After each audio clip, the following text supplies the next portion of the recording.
What's going on? Got you recording. You tried to run you over the other night. You tried to push me. You tried to push me over the right. You don't know. Sir, what's going on?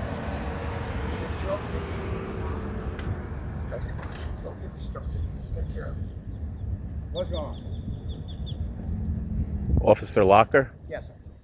What's going on? This man for the last minute and 45 seconds has been in the middle of the street. 4 cars had to drive around him, which is why I started to videotape. Literally 4 cars in danger, going head on head with other cars coming this way because the man was in the middle of the street on his bike smoking a cigarette. Correct. I have it on video as well. That's illegal. You cannot keep your bike in the middle of the street stationary for over a minute and 40 seconds on videotape smoking a cigarette, putting other cars in danger. And that is what occurred, the truth. And it's all on video.